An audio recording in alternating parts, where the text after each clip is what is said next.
All right, guys, I am super excited about today's episode. I got a close, longtime personal friend, Templeton Walker, this guy's got energy through the roof. You're going to love T. Walker. Trust me on that. And I'm also really excited because I just realized we are coming up on our 3-year anniversary of this podcast. Something like we're coming up on 400 episodes, if I'm not mistaken, over the last 3 years. And so we're going to be doing some giveaways. So do me a favor. If you like the show, even if you don't like it, give us a review, give us a rating wherever you listen, mostly on Apple. I'm not sure if you can review anywhere else. Do that. Take a screenshot, send it to me. I don't care if it's Facebook Messenger. You can email me. Go to kevinandfred.com and hit the contact button. Send me a screenshot of that.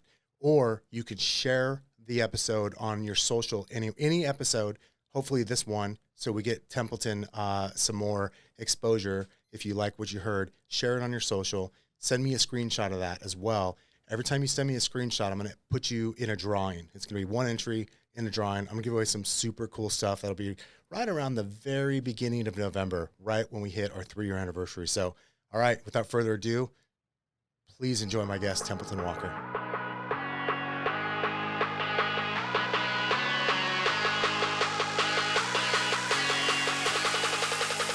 All right, we're back on the Kevin and Fred show, and this is take 75 of the introduction alone with my man, Templeton Walker. What's up, T? What's up, buddy? How are you doing? I'm so good. How are you? Dude, I'm doing good. We have not had a chance to do a podcast together since like pre-COVID at your buddy's spot when you first, and your dad was there. Yeah. And I think we mostly talked about the Lakers that day. So maybe we'll talk a little more about real estate today, but it's been a minute. Yeah, it has, man. Templeton Walker podcast. You're like one of my first 6 guests. I made your top 6. It's like MySpace top 8. I was T. Walker's top 6. Yeah. Dude, we had a great time that day. We did. It was a lot of fun. A lot has changed since then in both of our businesses and lives. That's an understatement, my friend. Yeah. So let's do this, Temp, because I can't wait to kind of get into what your business model is like these days and kind of some of the cool stuff you're doing.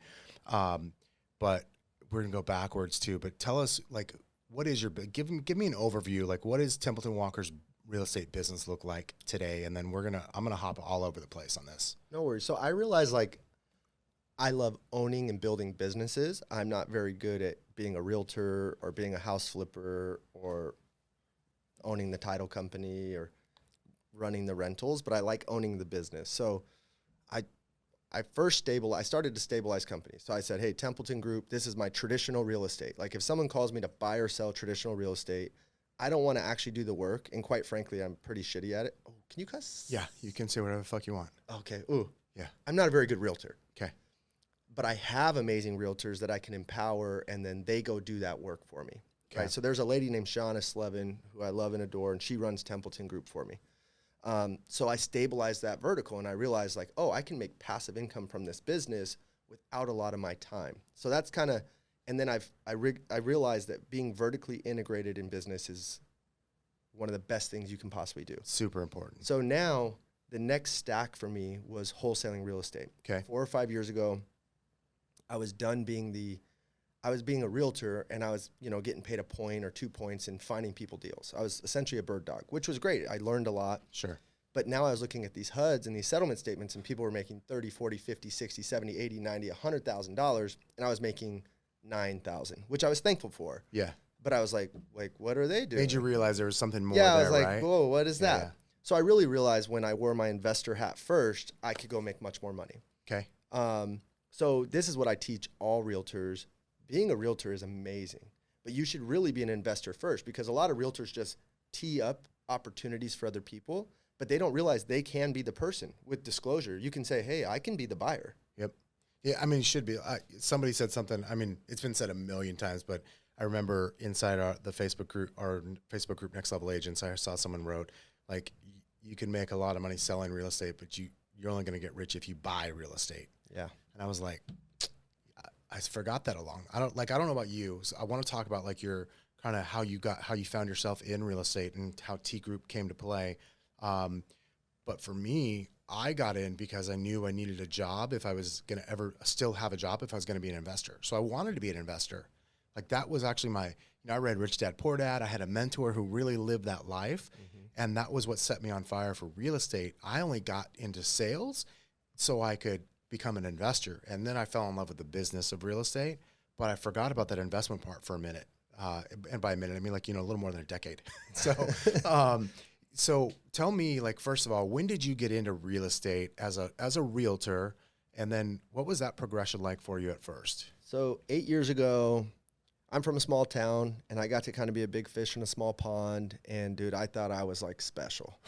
I thought the world was like going to bring me things. And then fast forward from 18 to 25, I had my first son super early. I bounced around. I had 34 different jobs, pretty much realized I was unemployable.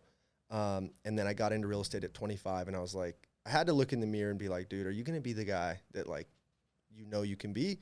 Because quite frankly, you have... Hold on. Did somebody prompt that, or did you have a... No, it was me. I was just out of, like, I had burned every bridge, right? Like, okay. My dad had used every, and he's not wealthy by any means, but he knows people. So he had gotten me jobs at different hotels and Bellman dude, I was just like, I couldn't keep, like, I was backed into a corner of like, all right, I got to figure this out. So, and I had some success. I was always a hard worker. I was always kind-hearted. Like, I wasn't like a POS. I was just like, if I could not suffer a fool's errand, like, I would not do it. Like, I would just quit jobs, like, if I thought they were stupid, and I thought they were all stupid. So, anyway, that's not good. Yeah. So real estate was like the thing that I was like, all right, I'm going to go do this because I was selling a multi-level marketing pill. I reached out to my aunt, who's a successful realtor in Prescott, and I was like, hey, I got this pill. It's going to change your body from the inside out. Like, I'm a salesman. And she's like, you're an idiot. I love you. I will pay for real estate school. Pay me back on your first deal. And I was like, but you're going to buy the pill, right? Like, I need this $200. And she's like, I'll buy the pill. Anyway, long story short, dude, I get into real estate and I crush. Like, I make like 17 grand my second month. Like, I have a knack for it. And I'm like, I've never made 17 grand probably in a year. And now I made it in a month. And I was like, oh, this is my thing. So I realized, like, hey, I'm pretty good at this. And I built a big real estate team. And that's kind of when you knew me at KW Realty Phoenix. And I had started Templeton Group and I started scaling. But I realized I liked owning businesses. And I had so much personal development in that early 8 years ago to 6 years ago, like those first 2 years, habits and discipline, like, dude, I transformed. And I realized, like, hey, I have this light in me that I can, like, really shine if I choose to go be this guy. Okay. So T Group started, stabilized that, really got into investment about 5 years ago. Same point as you. I didn't have a decade of absence from it. I really realized, like, I think if I have one, I don't do many things well, but what I do is see opportunity and take risk. And I was like, oh, other people are doing that. Like, why can't I? So, dude, I got really good at wholesaling and flipping, like, pretty quickly.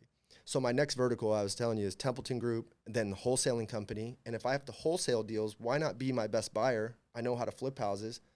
I sell most of my deals to my flipping company. All of these deals need title work. I have a joint venture. I have a title company. And then I want to own rentals and be an investor and grow wealth. So I cherry pick the stuff that I can do the BRRRR strategy on and rinse and repeat my money. So, I own 40 homes that I've been able to, these vertically integrated companies all feed each other. So the same lead can pay me 4 or 5 different ways. Right. And that's what I've done well. And I've found a passion for, like, stabilizing those next verticals. So, my best friend Vince is here. He's going to stabilize the flipping. I've already thought, like, I spend $300,000 a year on turf in my flipping company. I probably want to start a turf company. I've already thought about how am I going to go start a pool company. I was so frustrated. I built a pool last year, 180 days. 180 days it took them. They were in my backyard 9 days. I'm like, this is so inefficient. Stupid, like, right? What if I just built 4 pools a month and I did like a little boutique pool shop and I guaranteed you it'd be done in 45 days and I had my crew in-house and I didn't use the same subs everyone does and I, like, built a beautiful product in 45 days. I could make 100. Like, I know how to go make a vertical now, make $1 million a year net. Right. Like, I really know how to do that. I don't really know how to go make $10 million a year in a company. I haven't elevated to that. But I can go make a vertical, make $1 million a year. All right, so let me ask you a question about that. I'm gonna challenge you just because I've had this conversation with other friends, and it's I'll share with you my belief, or I don't know what the fuck I'm talking about either, though. So, do you think like, as an example, like, you feel like you feel real confident to go make $1 million a year in a certain vertical or a certain business, right? Yeah. And it's probably the fastest way to 3 or 4 million a year is to probably have like 2-3 different $1 million+ businesses, right? Yeah. A friend of mine said to me one time, he's like, I think that's the case, but I have a hunch that the fastest way to like 25 million a year is probably deeper in 1 or 2 of them, as opposed to like 10 of them that make one. And so when I say that to you, like, what do you think? I agree. I think you have to have clarity on what you actually want. So like for me, I learned the difference between making $750 a year or 1.5 a year. You're still kind of living like the same life. There's no difference. You have more savings, you have more investment money, but your lifestyle really doesn't change. As long as you're not an asshole. Like, so for me, I would rather go start 5 or 6 different verticals that I can plug people that I love and care about and get them plugged into my system. And my goal now is to make a runway big enough that everyone can come with me. Right. As opposed to when you have one vertical, it's hard to put more people in that aren't employees. Where I could go take my best friend Vince and say, hey, dude, come own this flipping company with me. Right. And your life's going to change. Or, hey, let's go do this this pool company, and you're going to be the CEO and you're going to be the integrator of it. I'm going to use my network, influence, business savvy, capital. That's what I bring to the table. But you got to go build pools. Right. Right? Yeah, or you got to go flip houses. I can go change more people in my circle's life with that model than I could on the one deep. Yeah. I'm going to need more employees there. I can't give everyone equity. Or if I could, I don't know how. My brain doesn't understand how. And I also think that that model is you're going to hit big, or you could also not. Yeah. Where I like to diversify, where it's like if one of my companies isn't humming, like Templeton Group really doesn't make that much money anymore, my traditional team, but that's okay because it's just one of my pieces. Yeah, it's the hub though. Because if I can go make $1 million a year wholesaling, do I need Templeton Group to go make $500,000? No, like as long as like my people are paid, I have leverage, people can call me and say, hey, Temp, can you help us out? Perfect. Hey, Shauna's going to take care of you. And now I get to go, you know what I mean? So like every company doesn't have to be crazy. So because you do have a lot of friends and family members and people and past clients that like want to continue to do business with you, like on retail real estate, right? Yeah. Do you, so for me, it kind of would be business-wise, it'd be dumb not to have it. It just would be silly not to have T-Group, that's why you stabilize it. Do you just enjoy the fact that it provides, like Shauna, like she's obviously a badass, right? I've met her, I know her. Yeah. Do you enjoy the fact that it provides for her and her family as well too, and some of the other folks in the group? I love Shauna. She's family to me, right? Like, so I still get 30, 40 personal referrals a year. Yeah. Not what my agents do, just Templeton's business. Templeton Walker, yeah. And she works that business and we split it. Cool. So she has the ability to go make multiple 6 figures a year just servicing my clients. And I can still service my clients at a high level without actually having to go do all the work. I'm just the lead magnet. Yep. And I go, Kevin, man, thank you so much for reaching out. I'm so excited to help you, but here's the truth of where I'm at in business these days. Shauna's pretty much going to do all of this. Of course, you have access to me. Call me, let me know if you have concerns, but Shauna's really going to be the one helping you. And quite frankly, she's a better realtor than me, but you're one of my best friends. I love you. You have me. And then Shauna goes and does it. And I let people know on the front end, if that doesn't work, dude, if you use another realtor, that's okay. That is totally okay. I'd rather you do that and us be on the, squared away on the front end. It's like radical transparency on the front end. And it's like, it's all expectations, man. Like I know so many agents and you've talked to these agents too. They get so scared when they go to quote, build a team, like as if they can't do that. Right. They can't let go because they feel like they have to service. That's where I see so many agents who have so much more potential in them, whether it's in another vertical or just to grow the real estate sales team vertical, but they can't let go of that one thing of like the handoff of the personal deal. And I feel comfortable too. Like I just say, hey, I've got a couple people on my team. One, Stephanie, she's been with us for 8.5 years. I have no problem saying not only is she awesome, she's just better than me at this point, and so she's gonna take great care of you like you're my family, and because she's my family. Yeah, you know what I mean. And so I think mastering that is so important. But I think so many of us get caught up in like, yeah, but that's like $12,000 I could be making right now, right? And so we hold on to those nickels. We're squeezing those nickels, and which means we can't pick up the buckets of gold. It's scarcity or abundant mindset, Yep. right? And dude, trust me, when I first started saying no to, back when our price points were a little lower, when I was still a realtor, little lower. Yeah. $400,000 deal was a big deal. That was right? luxury, bro. Yeah, you're like $400K deal. That's a $12,000 check, and I'm gonna now go not work that deal and give away half. Like, that was like a big thought, right? And what I realized was, like, if you try to hold everything, you're never going to be able to grow exponentially. You're only going to have linear growth. And so for me, like, my aunt who first referred me to the business, who I love, she helped me learn this. She sent me a text the other day, and she's still a realtor. She was like, hey, I have a $2.5 million client. Are you ready to rock this with me? And I was like, hey, with love, no. Like, going and acting like a realtor for a $2.5 million client right now sounds like being kicked in the balls. Like, no, thank you. Yeah, that's a nice payday, and it's trading your time for money. Right. And is it in my highest and best use? Do I wake up every day enjoying You're not that? the best person for that job. No. So I said, hey, if one of my agents could do it, I would love to take that opportunity. But, like, I got to be upfront with you on the front end. I can't, and I don't, and I would not do a good job. So you gave her my cell phone number, right? Yeah. So I, and then she said, hey, I have another realtor that's willing to do it. I said, you should probably go with the other realtor, because I know if I wake up and I stay in my lane and I do the things that I'm really, really good at, and I don't break my own rules of leverage, right? Because we can all make these exceptions, like, well, I'll work this one deal. So easy to justify I'll work this one deal, especially right? in the moment. And I don't break those rules, even for the $2.5 million deal. That's I'm good. like, no, because if I go do the right things this month, my money's going to come in, and I'm going to be just fine, and I don't have to throw this curveball into my system. Are you more clear-headed, do you believe, because you're not, I don't want to say worried, not dependent upon the T group paycheck? Financial security or financial freedom is one of the greatest gifts you can give yourself. So yes, like, because I've kept my livelihood in a pretty reasonable level, and I can just live off of my passive investments, I equate it to, like, when you're in a sports game and you have a coach who pulls you out for every mistake, you play scared, you play tight. Or, like, when you know he's never going to pull you and he gives you the freedom to, like, go play, you have fun. My passive investments give me the ability to just have fun. I get to go create these next verticals, and they can work or not work, but, like, my kids, my wife, my livelihood, everyone's eating this month, whether I go work this month or not. Right. So I get to go do it. I don't have to. Yeah, I love that, man. It's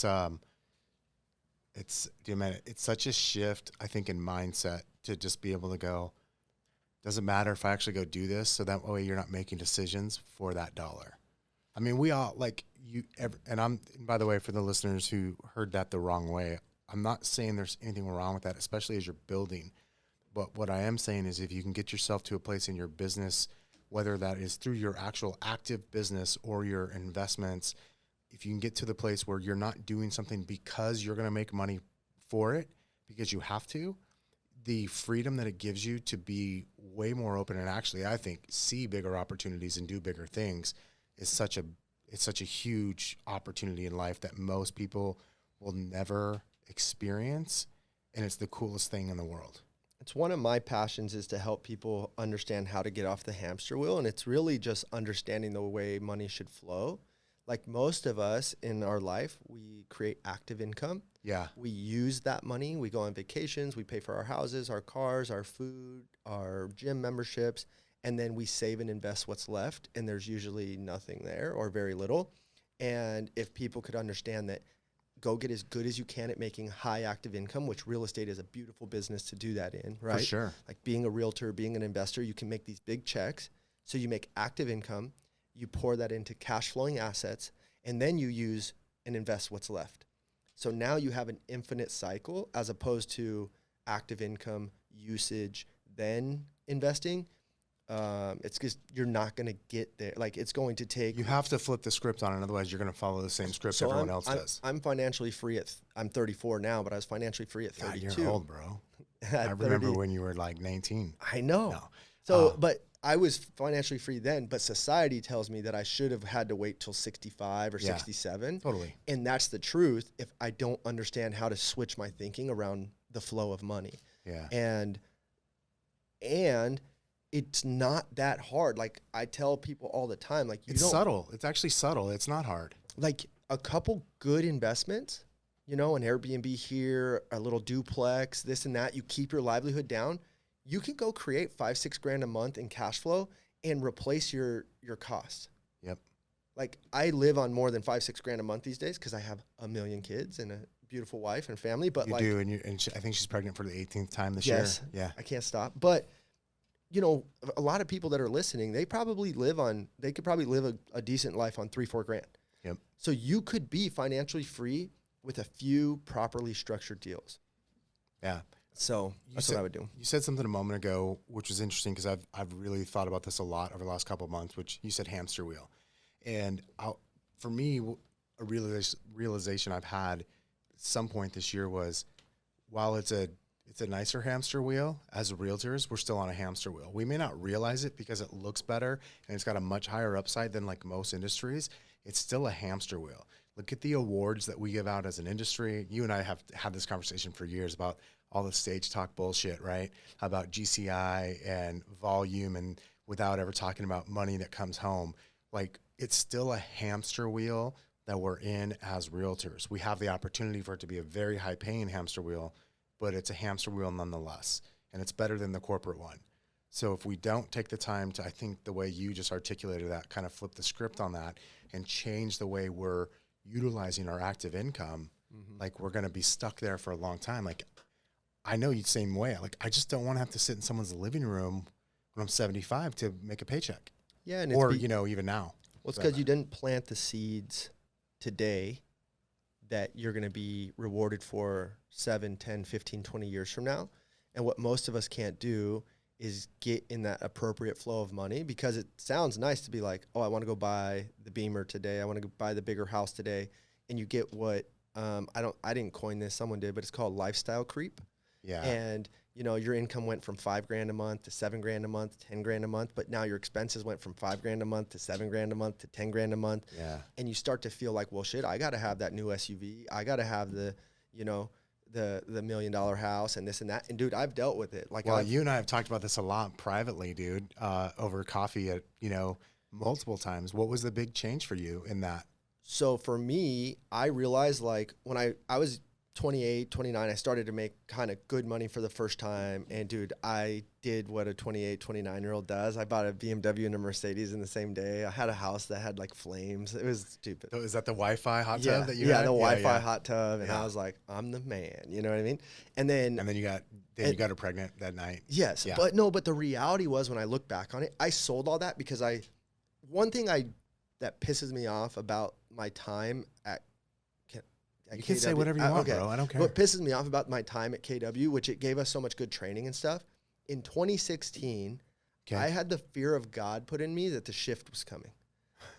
And seriously, like, the fear of God, I was like, oh, people were serving tables. They couldn't be realtors anymore. Like, I can't, dude, we're still not at the, right? And like, I've had so much growth and I've made a lot of wealth and I've done very well, but always with this like nugget in my mind, like, it's all going away. It's coming. Like, and that's what I learned that in that building was like, shifts coming. It was like a mandatory read. It was like, hey, don't over leverage. Dude, so you know what's funny? Because I remember that time, and I remember I actually went back through the Shift book at that time, because so Gary was my mentor, and like, whether it was in a mastermind group or just private email or a group email, I was getting a lot of information from him. And I hear what you're saying. I took that as like, we use this in a lot of ways. It's part of the reason why we left KW a couple of years later, because I'll never forget. I got this email from Gary, and it went to me and like the other people in our masterminds. There's probably 100 of us, right? And one of the things was like reduce expenses. And we started every Monday reviewing every penny, and I mean every fucking penny that came out of our bank account every week. Like, is this valid? Should we be canceled? And then what I started noticing is how much we were paying KW. It's like that started a really awkward conversations, right? But so I know what you're saying about like it. God, could you imagine if you just gotten scared and kind of sold everything and just decided I'm gonna go sit on the sideline now and wait for the shift? And I know you so would have many missed, people who did it way too soon. yeah, you would have missed like for the last 5 years that have just been, there's been so much opportunity over the last 5 years. And the truth is there's opportunity going up and there's opportunity going down. It's a matter of if you're positioned to take it or not. And if you know how to adjust your strategy. So I love the quote. I'm like the quote doctor. I have a quote for everything. And they're not all mine. I just know them. Just don't put your name on them on like a course. Yeah. But the bird does not have faith in the branch. It has faith in its wings, right? Like you could put me in any situation and I am confident I'm going to be just fine because I'm a stud, right? Like I'm going to put in the work. I'm going to absorb the knowledge. I'm going to find the mentor. I'm going to find the way. Yep. Because I have the wings, right? Like I don't need the branch. And I wish I would have known that sooner. And that like what most people need to do is just figure out how much runway they need. Like at a certain point, I have passive investments. I have that infinite income, which is like the best thing. But if I didn't, I need about 12 to 18 months of runway to sleep well at night. Like, hey, I have enough money for my family to be fine. If I didn't make $1, I have a year and a half. You're going to feel good. I'm going to have enough time to figure out what my next move is. After that amount of cash that I have saved, it's my job to take every dollar and get it out in the streets and invest it. Anything more than that, it's wasteful. And I want to be really clear for the listener. For Templeton, that's 12 to 18 months. You might feel good with less. You might need more to feel good. So when I said anything more is wasteful, I meant for Templeton at 18 months. If he has 19 months of reserves, that's wasteful. And I think he knows that, right? Because we all need a certain, number to feel good, to feel secure, to get past all of our childhood trauma and our adulthood like business trauma that we all deal with as adults. And so whatever that number is for you, just anything above that is truthfully, it's a waste. It's a missed opportunity. Yeah. In cash, if you had $5 million in 2017, $5 million saved in cash, the buying power that money would have for you today is worth 2.5 million, half. Weird, right? People don't understand that, right? That's like the invisible, as we inflate and as our market changes, your cash is really not working for you. But here's what happened. I have these 30, 40 homes. I don't know the exact number because they were selling some off, but let's just call it 35 homes. Okay. Every month, our market's appreciated about 30% this year. So what has happened to my net worth? It's been good, right? Or I could have sold all those off, had the fear that the market's going to shift on me, had a pile of cash that is now worth half. Yeah. It's half as usable as it was.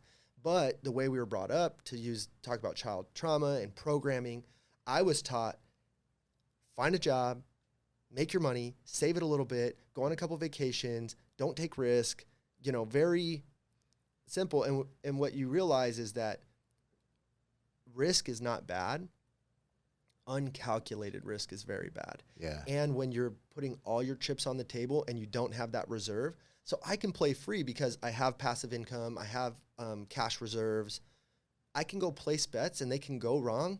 And I'm not thinking this, scarcity. It doesn't change what you're eating next month. Yeah. So trust me, I don't like losing money. But now I just put a fund together where we raised $400,000 for 30% equity in a company that, dude, the P&L is so cool. Like the P&L is juicy. Oh, that's right. I remember getting the phone call. I self-subscribed most of it. But that's exciting. But there's a good chance that doesn't work. Right. And that's okay. Yep. But I've put myself in a position to make that bet confidently. Does that make sense? Yeah. So I want to go back to that for a second. I'm thinking of a specific conversation you and I had. We might have even had it kind of twice. We talked about rat holing, right? I just stole your word, like rat holing. Oh, dude. So you read a book called Profit First. Well, I read Good Buy Things and Profit First are the two books that really. So let's talk about Good Buy Things later. Like I love that, like the whole downside. Like I like that. But the Profit First thing and rat holing, Tell the listener about that, what that is, and how that kind of got you on a roll. So you and I had always had our quarterly coffees. We just, as friends, we'd share ideas, share thoughts. And I felt like you and I were always on the same hamster wheel when we talk about these, hey, dude, we're making a lot of money, but are you keeping a lot of it? And you're like, not enough. Not really, not enough. And I'm like, never enough. Dude, me either. I'm like, what is going on? And then we had a coffee, and I was like, dude, I started doing this thing after I read this book, Profit First. And I challenged myself, every dollar that enters my life, half of it is mine. And everything else has to go run and survive and thrive and stay afloat on half. Like, half is Templeton's. And I had never been able to save like liquid cash more than like 150 grand. No matter how much money I made, dude, there was always somewhere for it to go. And I was like, dude, I've saved like $250,000 in 4 months. And you're like, shut up. I was like, dude, I'm rat holing it. I'm like, and it's just like, I'm like, it's not allowed to go anywhere else. It's my money. It's mine. Yeah. And you're like, are you serious? Not your businesses. No, and then it's you personal. And I said, guess what? Nothing's changed in the businesses. They're still doing well. And in Profit First, they use the analogy of a tube of toothpaste. He goes, when you have a fresh tube, you're just all willy-nilly. You're just putting these big old daddy strips of toothpaste on. Oh, yeah. But when you're down to the end and there's no toothpaste left, you get all creative and you roll it and you like press it up and you still get a strip. When you make your businesses do that, man, now your business has to be creative and go thrive, and it can't just, say, hey, Daddy Warbucks, Templeton, can you float me another month? And it's this, businesses are these ever hungry machines that will always eat cash. They will suck your capital no matter what. You can always spend the money. That's a funny story. There's a disease, I guess, called Prader-Willi, where you don't know hunger. Like you don't know when you're full. And when I used to smoke weed, I would be like, I got Prader-Willi right now. And it's called Prader-Willi, Prader, Willie. I thought it was called Pray to Willie. So I'd be like, pray to Willie. And I'd be eating Oreos and stuff. I don't smoke anymore, but whatever. So, is that part of 75 hard? Yeah, businesses have Pray to Willie, dog. They do. They really do. But they'll always eat cash. And unless you set some hard stop boundaries and say, no, this is Kevin's money. This is Templeton's money. So I take Profit First. So now, and I had the luxury of starting with a lot of revenue. So I took half. Dude. But you could start with 5%, 3%. You could, but we're also in real estate. Like, we have the ability to make a lot of money actively. You have the ability to cheat code your way there. Yes. But you have to have and even if it is 5% or 10% or like, the reality is when you make a lot of money, 10% makes a difference, right? But you got to stay loyal to that, and then you got to keep keep pushing that up as you go. And I love that you did that. I tell you what, I just saw a clip the other day. I'm going to bring this up because you have very good taste in basketball teams, and so it was Lakers, baby. It was a clip with Shaq, and he was talking about something Dr. Buss taught him, and Dr. Buss, for those of you who don't know, that's okay. Just he's the greatest, owner in professional sports history. And Dr. Buss had said to him, he said, you're rich, but I'm wealthy. And Shaq said, well, I want to be wealthy. What do I do? He said, well, let me tell you what rich people do. Let me tell you what wealthy people do that rich people don't. He said, okay. So he said, here's your paycheck. It's 100, right? He said, yeah. And he goes, okay. So tear it in half. Half goes over here to savings and investments, right? That's not what wealthy people do. They take that half, they tear it in half again. That also goes to savings and investments. He's like, this other 25%, you can ball out, go buy all the cars, you do whatever you want, drink the Cristal, get the cars, get the house, but it's only on this little 25% piece over here. So there's 75% goes to make more. He's like, and that's the difference between rich and wealthy. I was like, dang, 75%. Like, that's a whole, even for me, I was like, well, that's a hell of a paradigm shift when you think about that. Well, and so what I would encourage people is they're saying, well, Kevin, I need almost all of my money right now, right? Because they are on that hamster wheel. Almost. That's the key word. So, but you can start with 1%. You can start with 3. You can start with 5.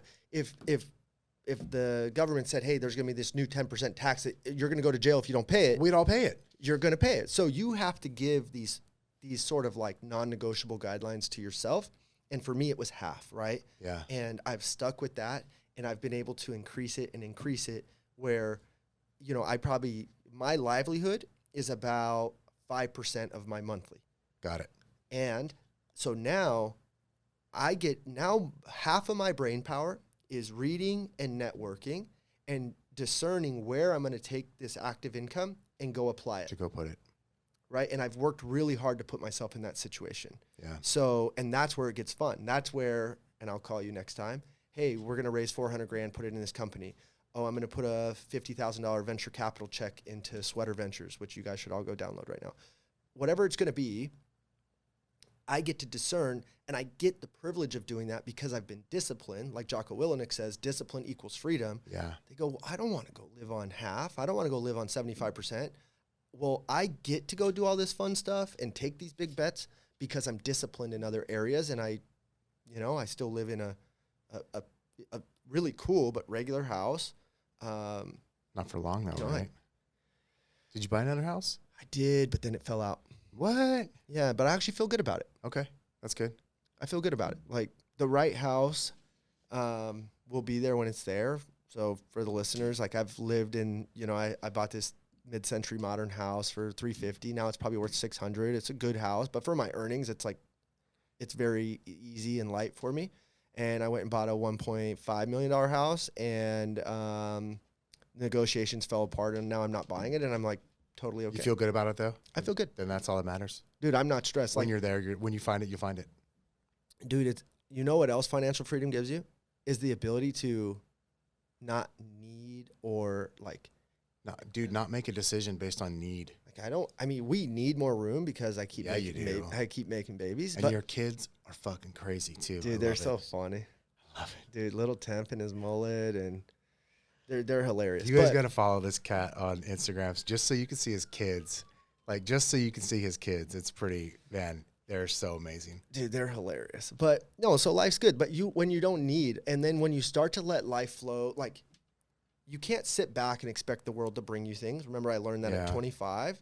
But you can take a ton of action, but you can't worry about the result. Yep. The only variable you can control is your actions, your discipline, your habits. But I can't control what that seller decided to do. But I can put myself in a position to buy the next house that comes up. Yep. That's really the only variable I can control. And I'm at peace with that. So when you let go of results and you just focus on what are the variables that I can control, you're now the master of your own life. That's so true. So, all right, let's just bounce around a little bit. You mentioned something called Sweater Ventures. I know that there's some crypto love in your heart. What are some of the things outside of real estate that when you started rat holing it, like you went, oh, maybe I'm going to diversify a little bit. Give me some of those. Well, first and foremost, I had set a baseline with houses. Okay. That I was like, hey, I'm going to naturally buy houses because my company. So I'm going to always probably be adding a few in, but I don't need that to be my whole focus. Like, I don't have a goal to own 100 homes. Right. Right. Like, if my portfolio, if I just let time do its thing, it's going to pay itself off, and it's going to be a really nice life for me and Denise and the kids later on. So I felt like, okay, I'm there. Now I want to go figure out the next thing. And crypto's always been a big thing for me where,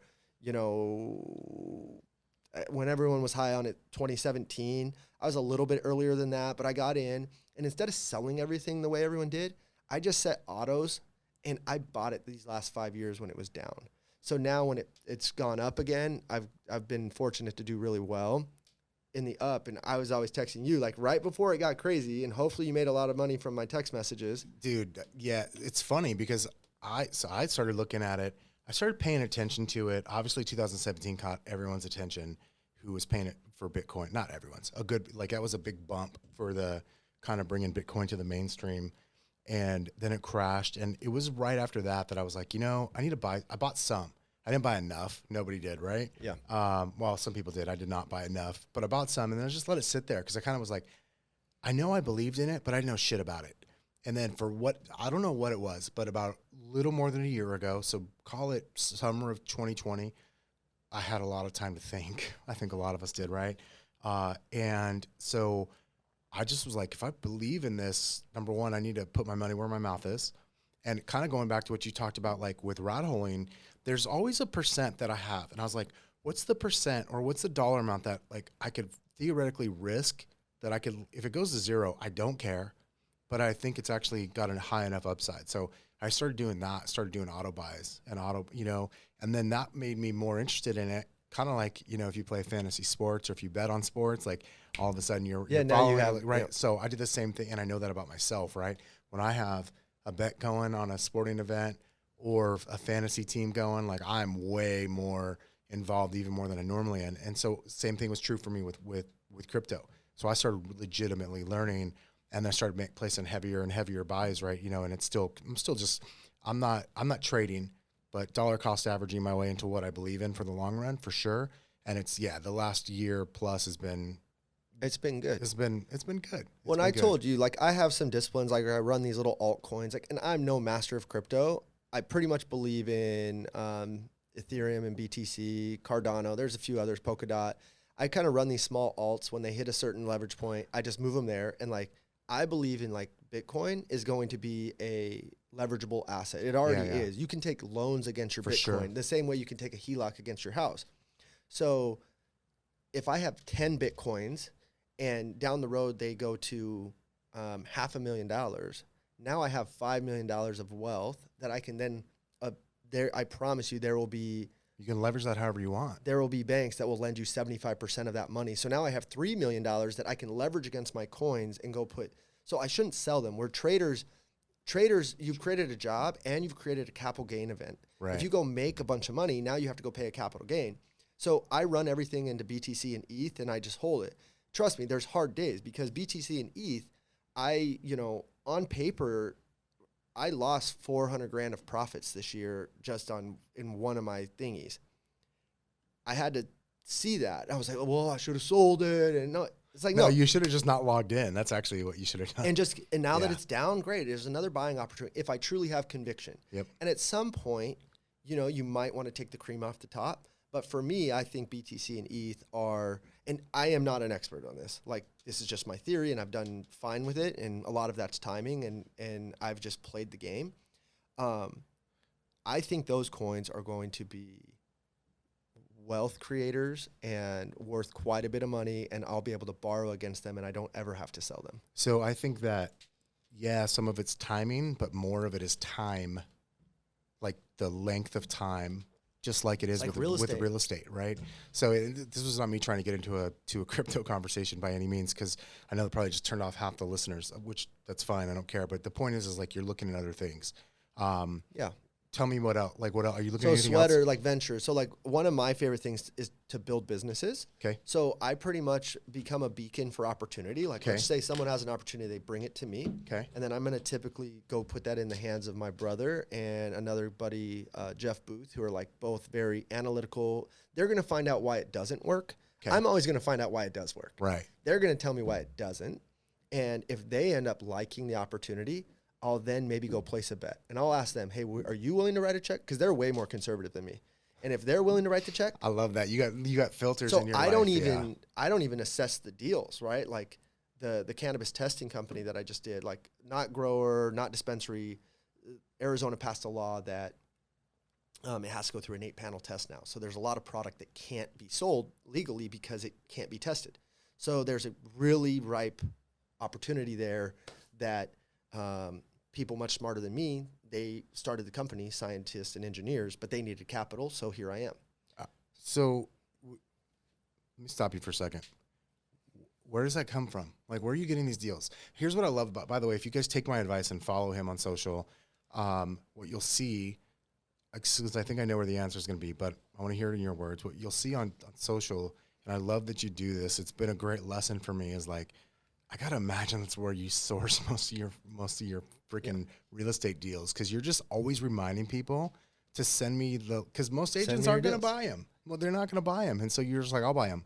So I've turned every agent into my ally. And I'm just like, hey, send me your deals. On the internet, for 8 years, I've said, send me your deals, send me your deals. And people are like, what does that mean? And I'm like, oh, if you're a realtor and you need a buyer, you need a real cash buyer, and you want to represent both sides, you could take both sides of the commission. Just call me. Just call me. I'm your buyer. I'll give you a buy price same day. You don't know how to comp it? No worries. I'll comp it. I'll tell you what I can pay for it. If the answer is no, no problem. I just want to see it. Yeah. So now I've created this system, with my partners, Miguel and Rodolfo in the wholesale company. We have this filter where I can go through 100 leads a day. They can figure out what we can pay for stuff, and we write offers, and we go buy 30, 40 houses a month. That feeds the flipping company. We wholesale some off. We keep some as rentals. And social media, for me, has been this beautiful top of the funnel. Yeah. And you can't antiquate like an ROI on it. Yeah, for sure. But I promise you it works. And I always tell people you have to have top of mind market share and and you got to be very clear on your messaging. Yeah. So for me, realtors are my who, and I want to be your buyer as my what. I like that. I'm clear on that. So on my social media, I don't need to go impress my auntie in California who I love, who's probably annoyed at hearing me say, send me your deals. I just need realtors to send me their deals. That's literally the purpose of it. And I'm clear on that. I'm not offended if people unfollow me because Temp's always talking about send me your deals. But it's like, no, this is why I have this. Like, as opposed to having a job, I get to go make funny videos and say, send me your deals and crush LaCroix on my head and power skid golf carts. He said funny videos. I think he meant to say stupid. It's pretty funny. If you know Temp, you know that it's funny. All right, dude, we got to wrap up because we're going way over, but I have a couple other questions for you. Okay. Favorite basketball player of all time? Kobe Bryant. I love you. Favorite baseball team of all time? Padres. Get the fuck out of my studio. Tony Gwynn. Tony Gwynn was legit, man. I have nothing but respect for that man. He was a sweetheart. I met him once when he signed my baseball card. And he could hit. I have a Tony Gwynn foul ball. It's precious. One of the greatest hitters of all time, no doubt. Dude. R.I.P. What are you most excited about? So we're recording this. What is it? We're like mid-September 2021. What are you most excited going about for 2022? Besides new baby. My new daughter and my family and my life is just really dope. But business-wise, opportunity-wise? Whatever. I would like to have 20 verticals that all bring my side of the equation a minimum of 50 a month. Okay. And I believe I can do that. Like, not pie in the sky. Like, I think I can do that through who, not how. And I have developed into the man that can actually carry that load. Like, at 28, I wasn't the guy who could do what I can do at 30. And at 30, I keep growing into the guy who can actually execute on this big vision. And I'm excited to see who I become in the next year because the dude's going to be a stud and I'm going to be able to do what I say I can. What's the best thing you've done this year? Made babies. Most fun, too. Poor Denise. But no, best thing I've done this year, probably take my best friend Vince out of a corporate job that he hated. We set him up, man. He has, call it 6 figures in the bank. We house hacked a house together, so he almost has no mortgage. And he's financially free to go take a leap on entrepreneurship. And he doesn't, my best friend, who is my brother, doesn't have to be on 8 Zoom calls a day anymore. I love it. Talking about fucking, what did you guys sell? Like medical devices.